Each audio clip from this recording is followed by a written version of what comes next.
Bacterium. आज हम पढ़ने जा रहे हैं पैथोफिजियोलॉजी का यूनिट 3 जो कि हमारे पास है cellular adaptation and apparent cell growth. इस टॉपिक को हमने दो पार्ट्स में डिवाइड किया है। आज हम पार्ट 1 पढ़ने जा रहे हैं, ठीक है। तो चलिए इसके ऑब्जेक्टिव्स पढ़ लेते हैं पहले कि हमने आज इसमें क्या क्या कवर करना है। तो सबसे पहले हम जानेंगे कि एडाप्टिव प्रोसेस जब सेल नॉर्मल एडाप्टिव प्रोसेस के अंडर जाता है तो फिर कौन से हमें चेंजेस देखने को मिलती है सेल के स्ट्रक्चर में और सेल के फंक्शन में, और हमें कौन से सेल के चेंजेस देखने को मिलते हैं, यानी एट्रोफी क्या चीज़ है, एट्रोफी क्या चीज़ है, हाइपरट्रोफी क्या चीज़ है, हाइपरप्लेजिया, मेटाप्लेजिया, डिस्प्लेजिया, इन सब कंडीशंस को हम जानेंगे, ठीक है। और हम डिफ्रेंशिएट करेंगे कि न्यूप्लास्टिक ग्रोथ कैसे नॉर्मल एडाप्टिव प्रोसेस से डिफरेंट है, एंड डिफ्रेंशिएट करेंगे मलिग्नेंट और बिनाइन ट्यूमर्स के दरमियान। हम जानेंगे ट्यूमर नोड्स मेटास्टेसिस और प्रोटो ऑन्कोजीन के बारे में और एंटी ऑन्कोजीन्स के बारे में। तो चलिए शुरू करते हैं, ठीक है। तो सेलुलर एडाप्टेशन, सबसे पहले जान लेते हैं कि सेलुलर एडाप्टेशन है क्या चीज़। तो cellular adaptations refer to the changes cell make in response to various stimuli are changes in their local environment. के सेलुलर एडाप्टेशन वो चेंजेस है, उन चेंजेस को सेलुलर एडाप्टेशंस बोलते हैं, यानी वो चेंजेस जिनके अंदर सेल जाता है या सेल अपने आप में वो चेंजेस लाता है। कब वो लेके आता है सेल अपने आप में चेंजेस? जब एनवायरनमेंट से, बाहर से कोई स्टिमुलस आता है, कोई चेंज एनवायरनमेंट में आती है ना, तो फिर उस एनवायरनमेंट के साथ अपने आप को मापने के लिए कि उस एनवायरनमेंट में वो अच्छे से सरवाइव कर पाए, तो सेल अपने आप में चेंजेस लेके आता है, और ये चेंजेस क्या कहलाती हैं? Cellular adaptation. तो सेलुलर एडाप्टेशन वो चेंजेस है जो सेल अपने आप में लाता है। कब? जब एनवायरनमेंट से कोई स्टिमुलस आता है तब, ठीक है। Simple is it. फिर this can involve changing the number of cells. इसमें ये भी हो सकता है कि सेल के नंबर चेंज हो, मतलब सेल के नंबर ज़्यादा हो जाए या कम हो जाए, या उनकी शेप, मार्फोलॉजिकल अपीयरेंस, या उनकी शेप बड़ी हो जाए या छोटी हो जाए, ठीक है। तो शेप में भी चेंजेस आ सकते हैं। यहाँ पे आप जैसे कि देख सकते हैं कि हमारे पास ऊपर नॉर्मल सेल है, नॉर्मल सेल है, ये देखिए नॉर्मल सेल्स हैं, 4 नॉर्मल सेल्स हैं, ठीक है, 4 नॉर्मल सेल्स ऊपर है। अब यहाँ पे देखें तो एट्रोफी हुई है। एट्रोफी में माना ये है कि ये देखें, इसकी साइज देखें इन 4 सेल्स की, और इसकी साइज देखें, साइज में कमी हुई है ना, तो ये एट्रोफी कहलाती है। जब साइज में कमी हो तो एट्रोफी कहलाएगी। हाइपरप्लेजिया देखें, यहाँ पे नंबर ज्यादा हो गए, यहाँ पे 4 है और इन 4 से 6 बन गए हैं। तो जब नंबर ज्यादा होंगे ना, नंबर में से ज्यादा होंगे, तो उसके लिए हाइपरप्लेजिया टर्म यूज होगा, ठीक है। और हाइपरट्रॉफी तब यूज होगा कि यहाँ देखें नॉर्मल सेल छोटे साइज में है और ये अभी बड़े हो गए हैं, तो इसके लिए फिर हाइपरट्रॉफी। जब साइज की इंक्रीज हो तो हाइपरट्रॉफी, जब साइज डिक्रीज हो तो एट्रोफी, ठीक है। और अगर शेप थोड़ी सी चेंज हो जाए, ये देखिए इसकी शेप थोड़ी सी सर्कुलर है और इसकी स्क्वायर टाइप है ना, तो फिर मेटाप्लेजिया कहलाएगा। और अगर कंप्लीटली बिल्कुल डी अरेंज हो जाए, सही है, मतलब कोई प्रॉपर अरेंजमेंट हो ही नहीं उसमें, ठीक है, तो उसको फिर डिस्प्लेजिया बोलेंगे। इनके बारे में अभी हम तफसील से बात करते हैं। तो चलिए सबसे पहले हम पहले ये जान लेते हैं कि सेलुलर एडाप्टेशन कैसे काम करता है, यानी इसका मैकेनिज्म क्या है, किस तरह सेल अपने आप को एडाप्ट करता है, ठीक है। तो एक तो ये है कि सबसे पहले वो altered cell surface receptor binding, कि सेल सरफेस के ऊपर हमारे पास कुछ रिसेप्टर्स होते हैं, उनकी जो बाइंडिंग है ना, सेल के सरफेस के ऊपर, रिसेप्टर के ऊपर चीज़ें बाइंड होती है, तो उसमें पहले सेल अपने आप में उसमें चेंजेस लेके आता है, कि जो सेल सरफेस रिसेप्टर है ना, उनमें चेंजेस लेके आता है, ताकि बाइंडिंग डिफरेंट हो, क्योंकि अब स्टिमुलस आ गया तो उसके मुताबिक फिर बाइंडिंग होगी, ठीक है।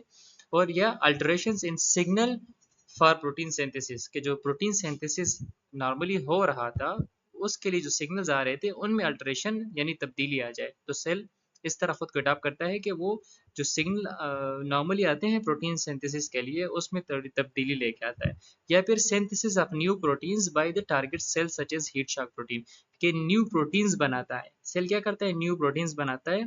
जो जिस सेल में सेलुलर एडाप्टेशन हो रही होती है ना, तो वो सेल न्यू प्रोटीन्स बना रहे होते हैं, जैसे कि हीट शॉक प्रोटीन्स, ठीक है। एट्रोफी, सबसे पहले हमने एट्रोफी के बारे में जानना है कि एट्रोफी क्या चीज़ है। तो एट्रोफी में क्या होता है कि reduction of the number and size of parenchymal cells of an organ और इट्स पास्ट, कि जब नंबर और सेल के साइज में या सेल के नंबर में कमी आ जाए, क्या हो जाए? रिडक्शन हो जाए। क्या हो जाए? रिडक्शन। सेल के नंबर या साइज में रिडक्शन हो तो वो क्या कहलाएगी? फिर वो एट्रोफी कहलाएगी।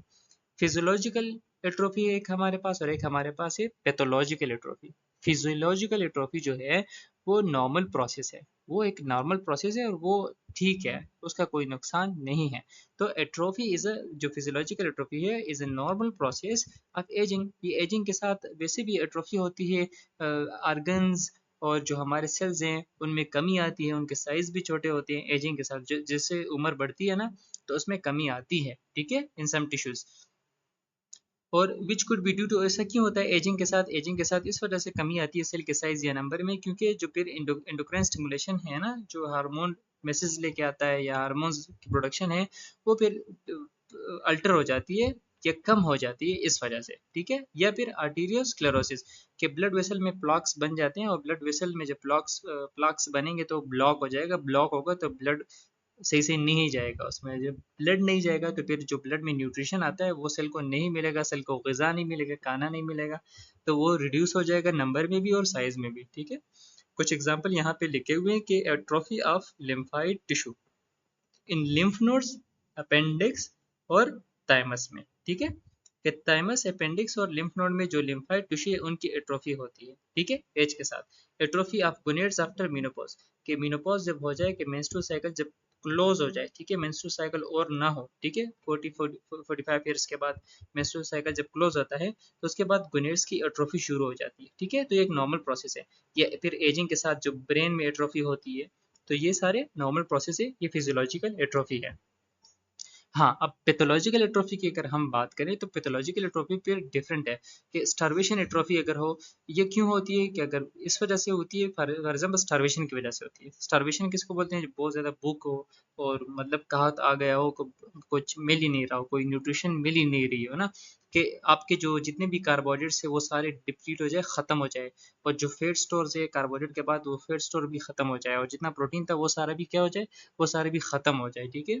देयर इज जनरल वीकनेस, तो इसके बाद फिर क्या हमें देखने को मिलती है? बॉडी में वीकनेस देखने को मिलती है, एनीमिया देखने को मिलता है, ठीक है, लॉस ऑफ वेट देखने को मिलता है। ये सारे सिम्टम हम कब देखते हैं? जब कोई पेशेंट मतलब जिसको कैंसर हो या बिल्कुल क्रॉनिक इल हो या क्रॉनिक डिजीज हो पेशेंट को, तो उसमें हमें ये साइन सिम्टम फिर देखने को मिलती हैं, anaemia, loss of weight, weakness, ठीक है, कलर भी चेंज हो जाता है।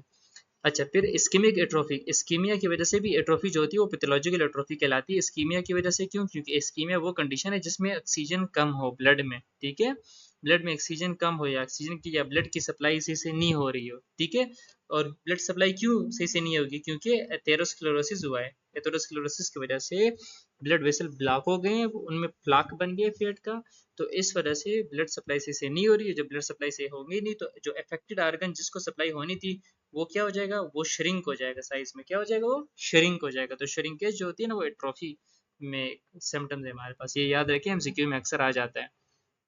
अच्छा, कुछ एग्जांपल यहाँ पे भी है कि small atrophic kidney in atherosclerosis of renal artery, कि जब रीनल आर्टरी क्या होती है कि रीनल आर्टरी में अगर एथेरोस्क्लेरोसिस हो, यानी वो आर्टरी जो किडनी की तरफ गई है, ठीक है, रीनल आर्टरी में एथेरोस्क्लेरोसिस हो, वो आर्टरी जो किडनी की तरफ गई है, उसमें ब्लॉकेज आ जाए तो फिर किडनी को तो प्रॉपरली ब्लड सप्लाई नहीं जाएगी, किडनी को प्रॉपरली ब्लड सप्लाई नहीं जाएगी, तो स्मॉल एट्रोफिक किडनी, तो किडनी का साइज क्या हो जाएगा? स्मॉल हो जाएगा, सही है। या फिर अगर ब्रेन में एट्रोफी की बात करें तो ब्रेन में भी अगर सेरेब्रल एथेरोस्क्लेरोसिस की वजह से फिर क्या होता है? एट्रोफी होती है, ठीक है।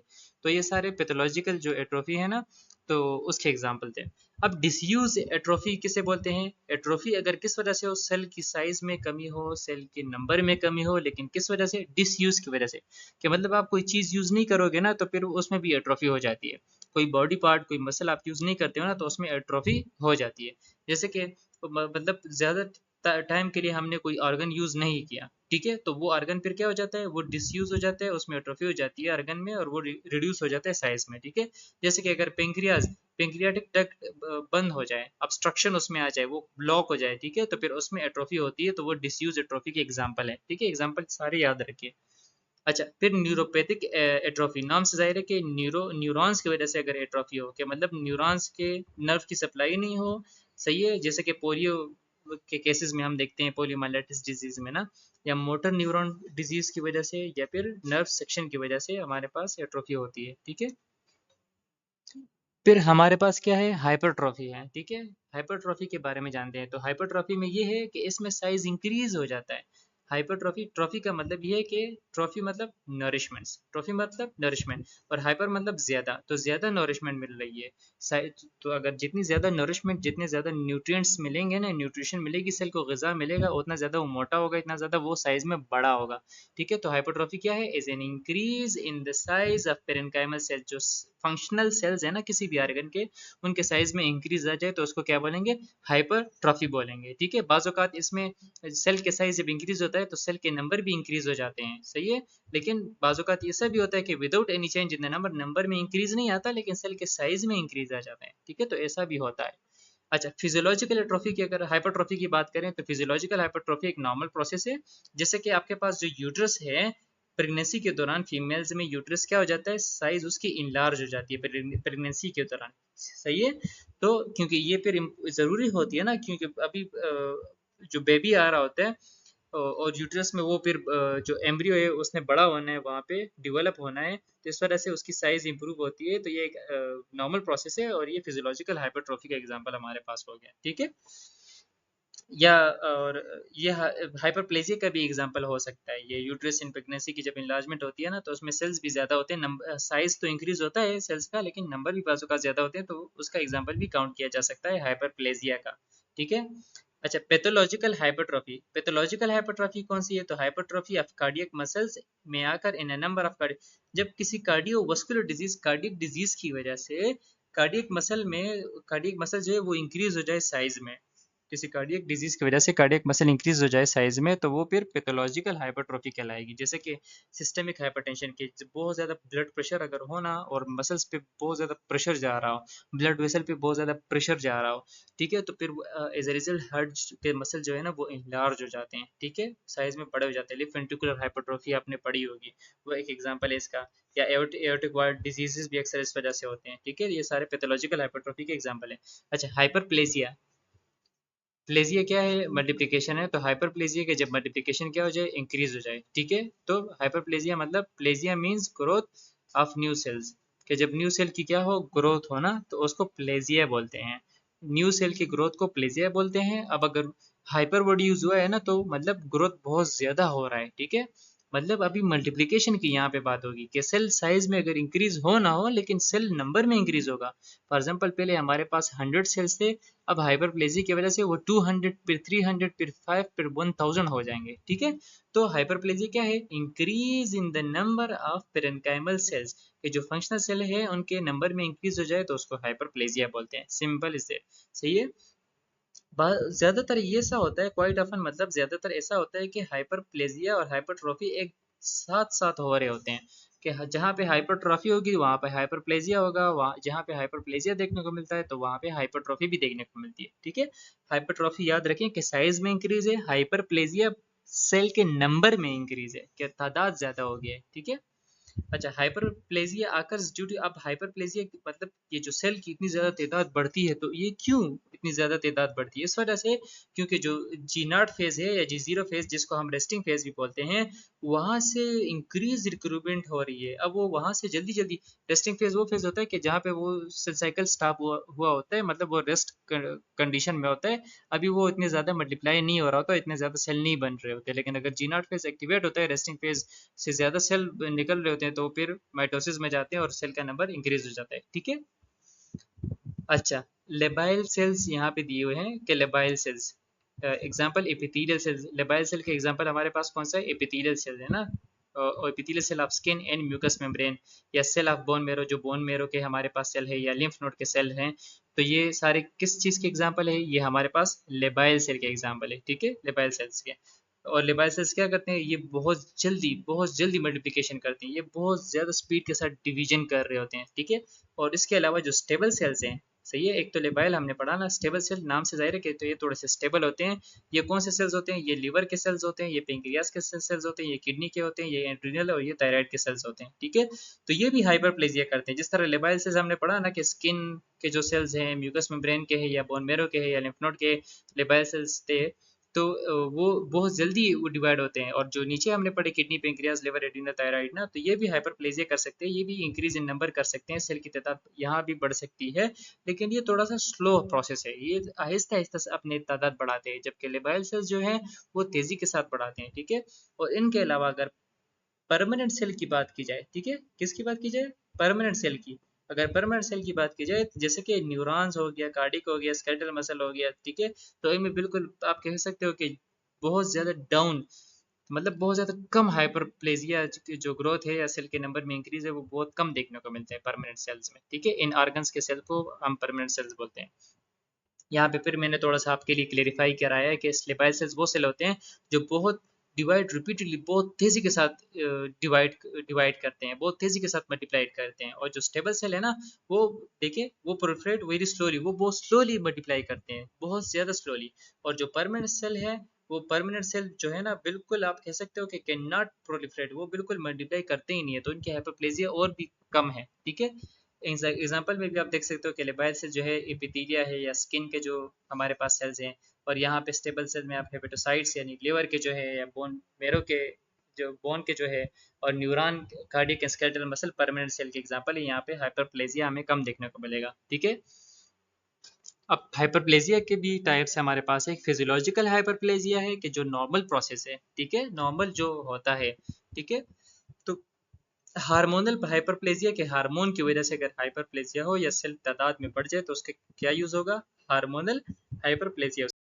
जैसे कि female breast at puberty, puberty के वक्त जो फीमेल ब्रेस्ट है ना, तो उसके काफ़ी इंलार्जमेंट आ जाती है। इंलार्जमेंट क्यों आती है, क्योंकि सेल बहुत ज़्यादा मतलब एक्टिवली डिवाइड कर रहे होते हैं, बहुत स्पीड के साथ डिवाइड कर रहे होते हैं, तो ये भी हाइपरप्लेजिया का एग्जांपल है हमारे पास, ठीक है। हार्मोन्स की वजह से ये होता है, ठीक है। हाइपरप्लेजिया प्रेग्नेंट यूटरस, जैसे प्रेग्नेंट यूटरस में यानी यूटरस जब इंलार्ज होता है और अपने सेल की तादाद बढ़ाता है और बड़ा होता है साइज में, तो ये हाइपरप्लेजिया की एग्जांपल है, ये हाइपरट्रॉफी की भी एग्जांपल है हमारे पास, ठीक है, यूटरस वाला एग्जांपल।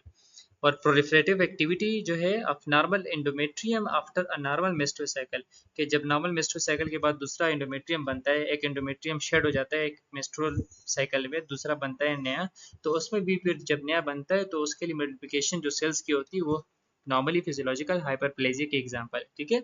या फिर प्रोस्टेटिक हाइपरप्लेजिया इन ओल्ड एज में जो होता है, एज के साथ जो हाइपरप्लेजिया होता है। अच्छा, फिर कंपनसेटरी हाइपरप्लेजिया, नाम से जाहिर है कि वो हाइपरप्लेजिया जो कंपनसेशन के लिए होगी, मतलब जो कंपनसेट की कोशिश करेगा, कंपनसेट करने की कोशिश करेगा। जैसे कि फॉर एग्जांपल आप समझाता हूँ मैं आपको, आइए पढ़ते हैं। Hyperplasia occurring following removal of part of an organ और अ कंट्रालेटरल ऑर्गन इन पेयर ऑर्गन, ठीक है। कि अगर हम कोई किसी ऑर्गन का एक पार्ट रिमूव कर लें, ठीक है, या दो ऑर्गन्स हमारे पास हो, जैसे कि किडनी हमारे पास दो है ना तादाद में, एक किडनी अगर हम रिमूव कर ले तो दूसरे किडनी में खुद ब खुद हाइपरप्लेजिया हो जाएगा। क्यों, क्योंकि उस पर लोड ज्यादा आएगा ना, पहले दो किडनी काम कर रहे थे, फिल्ट्रेशन कर रहे थे ब्लड की, अब अकेले किडनी दोनों का काम करेगा, तो वो जो अकेला किडनी रह गया हमारे पास एक किडनी, उसमें हाइपरप्लेजिया हो जाएगा, उसका थोड़ा साइज इंक्रीज हो जाएगा, ताकि वो भी दूसरे का भी जो बोझ उस पे आया है उसको भी कंपनसेट कर पाए, ठीक है। जैसे कि एग्जांपल में कि regeneration of liver following partial hepatectomy, अगर हम पार्शियल हेपेटोक्टमी कर लें कि लिवर का एक पार्ट रिमूव कर लें, पार्शियली उसको काट दें, लिवर के एक पार्ट रिमूव कर लें, तो लिवर दोबारा से रीजनरेट करता है, तो ये एक कंपनसेटरी हाइपरप्लेजिया का एग्जांपल है, ठीक है, ये इंपॉर्टेंट है MCQs wise. Regeneration of epidermis after skin abrasion, के एपिडर्मिस जो है अगर स्किन पे कट लग जाए तो वहां पे दोबारा से फिर एपिडर्मिस लेयर जो दोबारा से बनती है, आपने देखा होगा ना स्किन पे जब कट लगता है तो वो दोबारा से चमड़ी उस पे आ जाती है कुछ दिनों बाद, अरसे बाद ना, तो ये फिर ये भी कंपनसेटरी हाइपरप्लेजिया का हमारे पास क्या है एग्जांपल है, ठीक है। या following nephrectomy on one side there is hyperplasia of nephrons on the other kidney, कि आप एक साइड की किडनी काट दो ना तो दूसरे साइड की किडनी में जो नेफ्रॉन की तादाद थी वो भी ज्यादा हो जाएगी, ठीक है, उसकी उनकी हाइपरप्लेजिया हो जाएगी, ये भी कंपनसेटरी हाइपरप्लेजिया की एग्जांपल है। फिर पैथोलॉजिकल हाइपरप्लेजिया, पैथोलॉजिकल हाइपरप्लेजिया हमारे पास जो है ना, तो most example of pathological hyperplasia are due to excessive stimulation of hormones और ग्रोथ फैक्टर, के जो ग्रोथ फैक्टर्स हैं वो बहुत ज़्यादा तादाद में बढ़ रहे हों या फिर एक्सेसिव स्टिमुलेशन हो रही हो हार्मोन्स की, तो ये पैथोलॉजिकल हाइपरप्लेजिया की एग्जांपल है। Endometrial hyperplasia following oestrogen excess, जैसे कि फॉर एग्जांपल एंडोमेट्रियम है, उनकी उसकी हाइपरप्लेजिया होती है। एंडोमेट्रियम जो लेयर है यूट्रस की, उसकी हाइपरप्लेजिया होती है, उसके सेल मल्टीप्लाई होते हैं, उसका साइज इंक्रीज होता है अगर कब एस्ट्रोजन की एक्सेस हो जाए। नॉर्मली भी एस्ट्रोजन से वो इंक्रीज हो जाए, लेकिन अगर एस्ट्रोजन बहुत ज़्यादा ही इंक्रीज हो रहा हो तो फिर यूट्रस में जो एंडोमेट्रियम है वो भी बहुत ज़्यादा इंक्रीज होगा ना, वो इतना ज़्यादा डिवाइड करेंगे सेल ना कि एक कैंसरस सेल्स, कैंसरस टिश्यू बन जाएगा फिर वो ना। तो ये पैथोलॉजिकल हाइपरप्लेजिया है, ठीक है।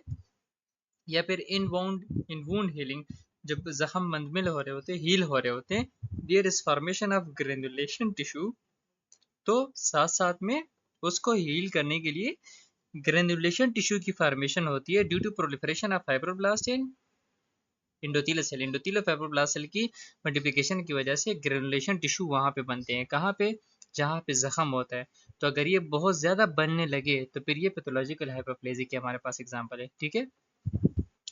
मेटाप्लेजिया, नाम मेटा, मेटा से लिखना है कि मेटा का क्या मतलब है, ट्रांसफॉर्मेशन के तब्दील होना, ठीक है। शेप चेंज हो जाना या ट्रांसफॉर्म होना या तब्दील होना, ठीक है। डिफाइन करना चाहे तो is define as a reversible change of one type of cell के one type of epithelial cell और mesenchymal adult cell to another type of adult epithelial or mesenchymal cell, कि ये एक रिवर्सिबल चेंज है, मतलब ये वापस आ सकता है। ऐसा चेंज है ना कि ये वापस ओरिजिनल कंडीशन में आ सकता है।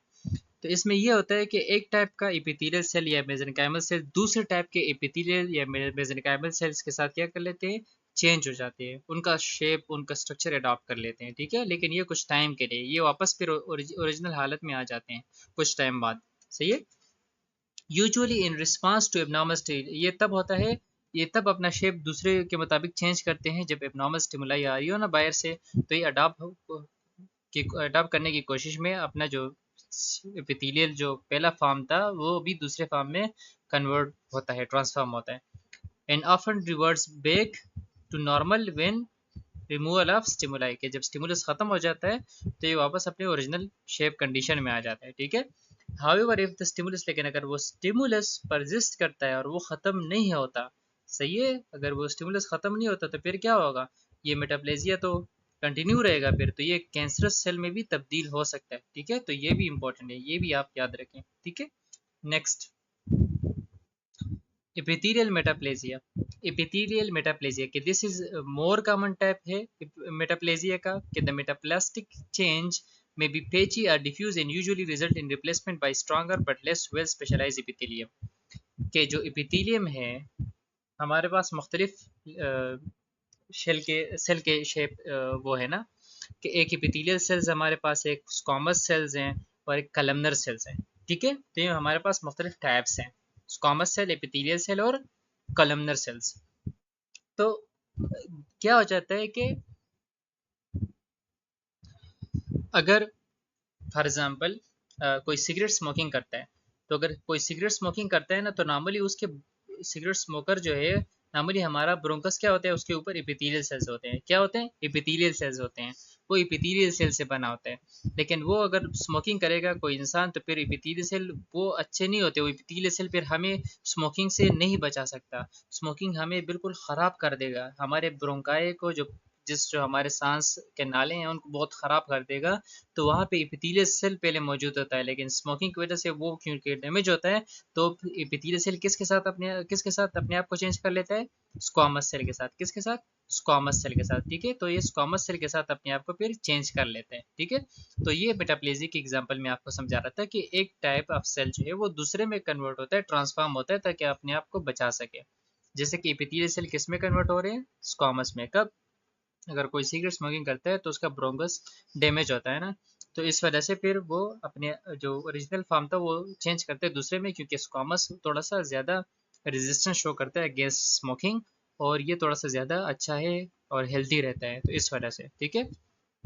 या फिर बात की जाए in uterine endocervix normally line by simple columnar epithelium in prolapse of the uterus and in old age, के ओल्ड एज में या जो यूट्रस का प्रोलेप्स होता है तो यूट्राइन का एंडोसर्विक्स जो है वहाँ पे नॉर्मली क्या होता है कि सिंपल कॉलमनर एपिथेलियम होते हैं, लेकिन फिर इसको ये ट्रांसफॉर्म होते हैं किस में, स्क्वामस एपिथेलियम में, ठीक है। फिर हमारे पास आ जाते हैं कॉलमनर मेटाप्लेजिया।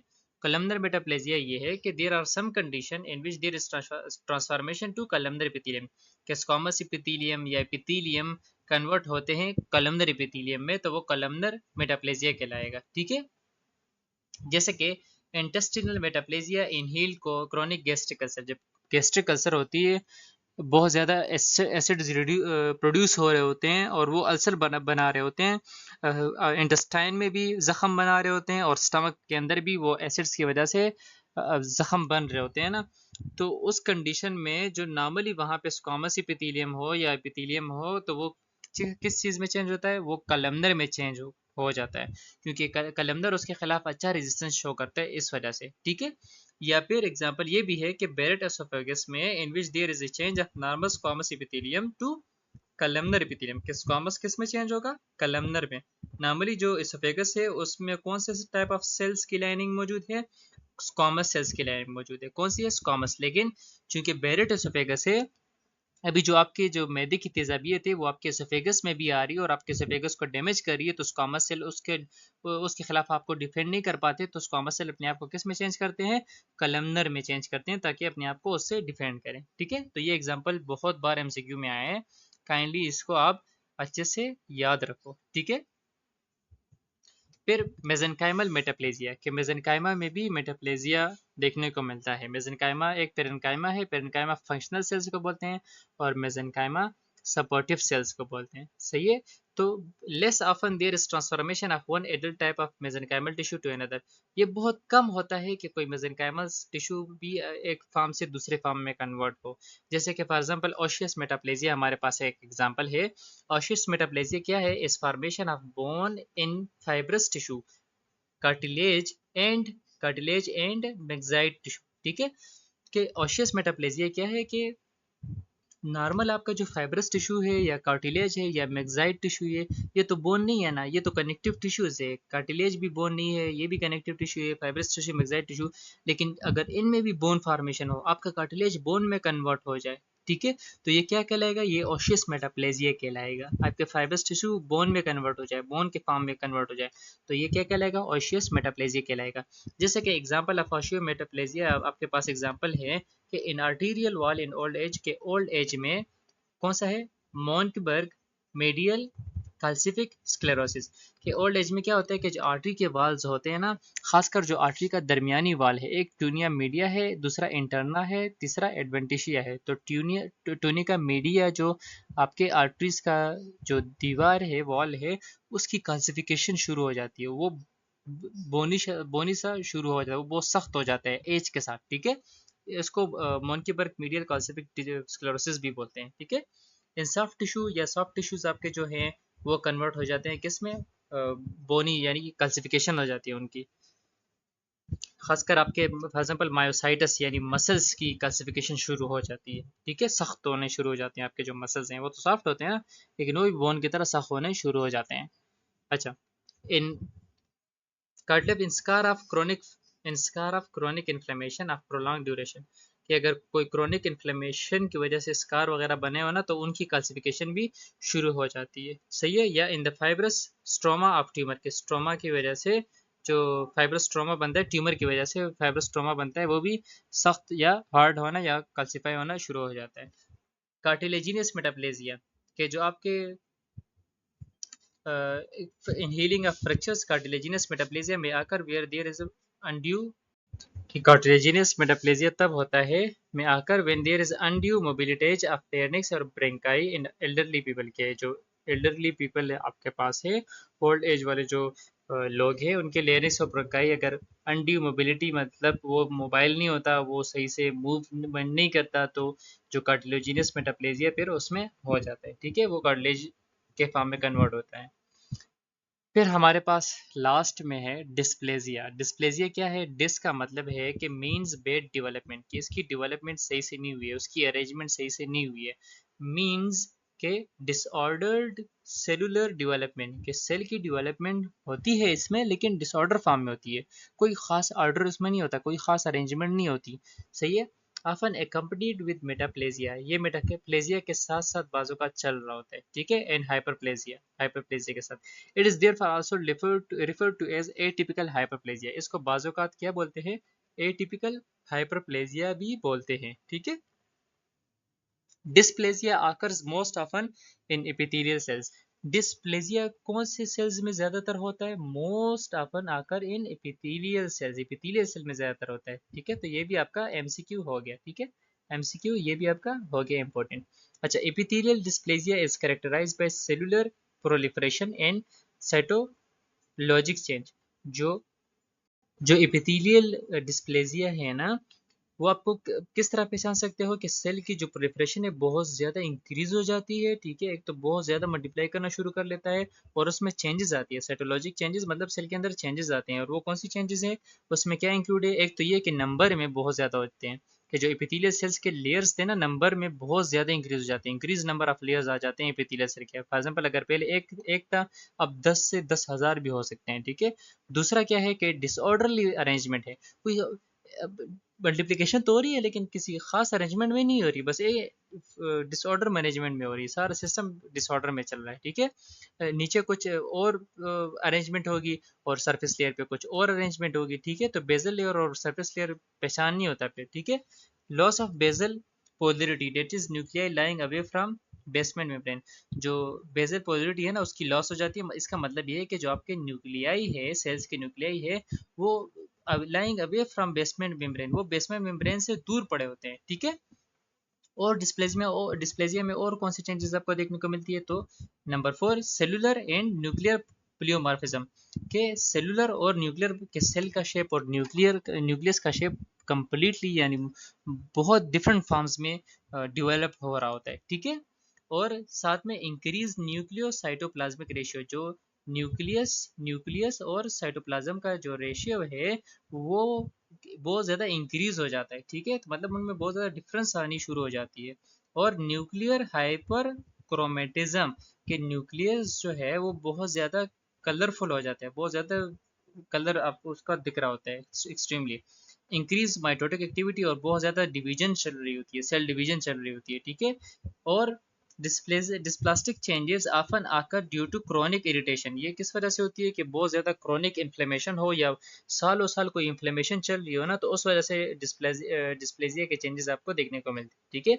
अगर आपने ये चेंजेस नहीं लेके आनी और आपने इन चेंजेस से बचना है, तो आपने क्या करना है, उस स्टिमुलस को, उस इन्फ्लेमेशन को ख़त्म करना है जिसकी वजह से ये शुरू होता है, ठीक है। उसका इलाज पहले करना है। फिर अब आगे हम पढ़ते हैं इसमें अबेरेंट सेल ग्रोथ। अबेरेंट सेल ग्रोथ क्या है, कि जब एबनॉर्मल सेल ग्रोथ होगी तो उसको क्या बोलेंगे, aberrant cell growth. Abnormal cell growth is called aberrant cell growth, ठीक है। जैसे कि हमारे पास ट्यूमर हो गया, कार्सिनोमा हो गया, मेलिग्नेंसी हो गया, नियोप्लेजिया हो गया, इनमें एबनॉर्मल सेल की ग्रोथ होती है ना, सेल की ग्रोथ तो नॉर्मल नहीं होती, बहुत ज़्यादा एक्सपेंडिंग होते हैं, बहुत ज़्यादा मल्टीप्लिकेशन कर रहे हैं, बहुत ज़्यादा प्रोलिफरेशन कर रहे होते हैं, ठीक है। तो ये अपेरेंट सेल ग्रोथ कहलाता है, ठीक है।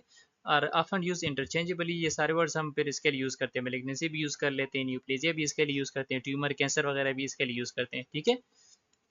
अच्छा, ट्यूमर जो है ना वो लैटिन वर्ड है, ठीक है। ट्यूमर लैटिन वर्ड है जिसका मतलब ये है कि एबनॉर्मल स्वेलिंग, के बहुत ज़्यादा स्वेलिंग हो, थोड़ी सी स्वेलिंग भी नहीं हो ना, सही सही बहुत ज़्यादा स्वेलिंग हो, ठीक है। तो उसके लिए ट्यूमर वर्ड यूज होता है, लैटिन वर्ड है ये, ठीक है। ट्यूमर के देयर फॉर बिनाइन, ट्यूमर जो है ना वो बिनाइन भी हो सकता है, ठीक है, बिनाइन भी हो सकता है और मेलिग्नेंट भी हो सकता है, ठीक है। अच्छा, न्यू प्लाज्म का क्या मतलब है कि न्यू ग्रोथ, न्यू, और प्लाज्म का मतलब न्यू ग्रोथ। तो again this can be benign, तो ये जो न्यूप्लाज्म है ये भी बिनाइन और या मेलिग्नेंट हो सकता है, ठीक है। तो न्यूप्लाज्म और ट्यूमर हम इंटरचेंजेबली यूज़ कर रहे होते हैं, कभी ट्यूमर को न्यूप्लाज्म बोलते हैं, कभी न्यूप्लाज्म को ट्यूमर बोलते हैं। अक्सर हमारी कोशिश ये होती है कि न्यूप्लाज्म का आम लोगों को पता नहीं होता ना, ये लेस एम्बिगुअस है, आम लोगों को ज़्यादा पता नहीं होता, तो हम पेशेंट्स के सामने न्यूप्लाज्म का वर्ड यूज़ करते हैं, हम ट्यूमर का वर्ड यूज़ नहीं करते। अगर ट्यूमर का वर्ड यूज़ करेंगे उनके सामने तो उनको ज़्यादा परेशानी होगी, तो हम अगर यूज़ करते भी हैं तो न्यूप्लाज्म का वर्ड यूज़ करते हैं, ठीक है। बाकी मतलब सेम है ऑलमोस्ट इन दोनों का। और कैंसर कार्सिनोमा, ये भी मेलिग्नेंट हो सकता है, इसको ट्यूमर के लिए भी यूज़ कर सकते हैं, न्यूप्लाज्म के लिए भी यूज़ कर सकते हैं। और ये ग्रीक वर्ड से निकला है, ग्रीक वर्ड से कैराकेनोस मीनिंग करेब, इसका मानिए क्या, करेब, ठीक है। अच्छा, फिर मेलिग्नेंसी क्या है? This synonymous with the medical meaning of cancer, कि मेडिकल जुबान में जिसको हम कैंसर बोलते हैं, आम जुबान में फिर उसको मेलिग्नेंसी बोलेंगे, ठीक है। Carcinomatosis refer to disseminated cancer. Carcinomatosis आपके पास जो टर्मिनोलॉजी है कार्सिनोमेटोसिस, ठीक है, ये किसके लिए यूज होता है? To disseminated cancer that is wide spread metastasis, के जब कैंसर पूरी बॉडी में हर ऑर्गन में हर टिश्यू में फैल गया हो तो उसके लिए कार्सिनोमेटोसिस वर्ड यूज होगा, ठीक है।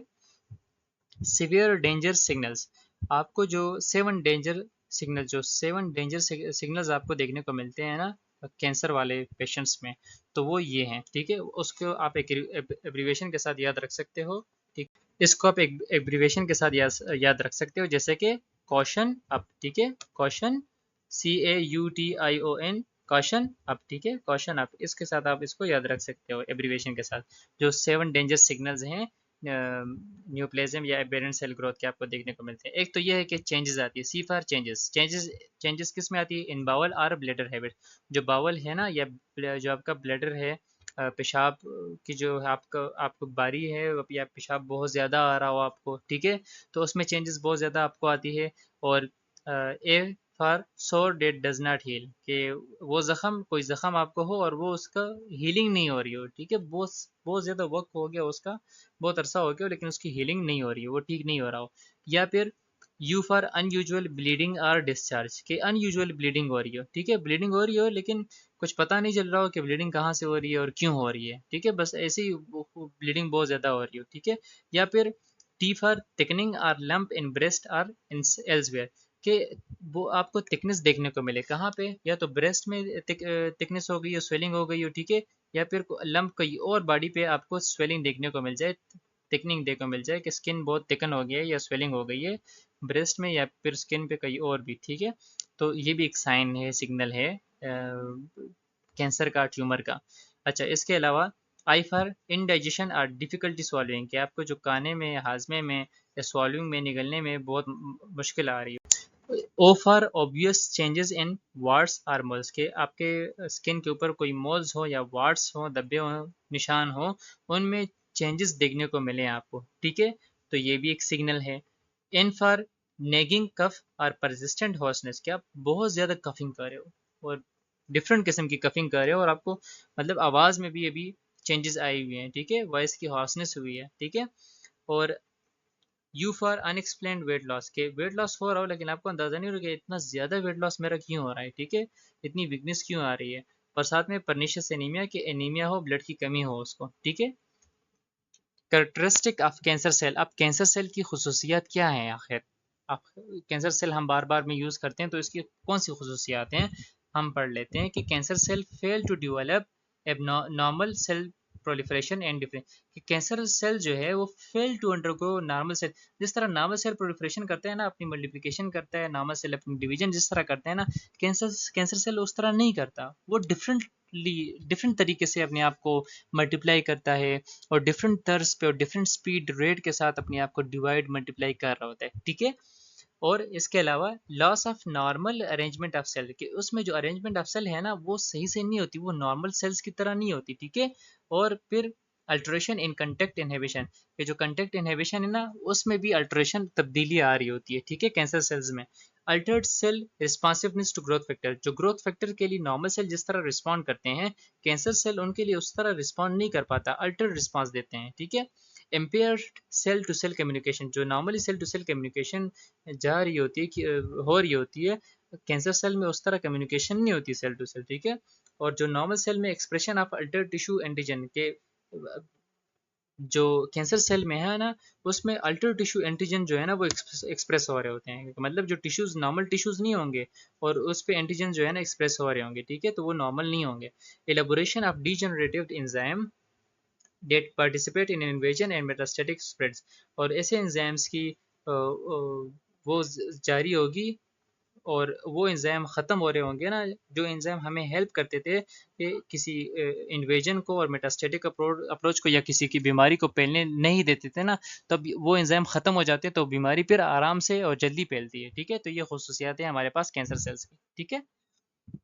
Difference between benign and malignant tumour. अब मैलिग्नेंट और ट्यूमर और बिनाइन ट्यूमर में फ़र्क क्या है कि बिनाइन ट्यूमर जो है ना उसमें ग्रोथ स्लो होती है और मैलिग्नेंट में फास्ट होती है, ठीक है, रैपिड होती है, फास्ट होती है। इसमें एक्सपेंसिव ग्रोथ होती है और इसमें इन्वेसिव ग्रोथ होती है, टिश्यू के अंदर बहुत ज़्यादा और बॉडी फुल बॉडी के अंदर वो ग्रो कर रहा होता है, ठीक है।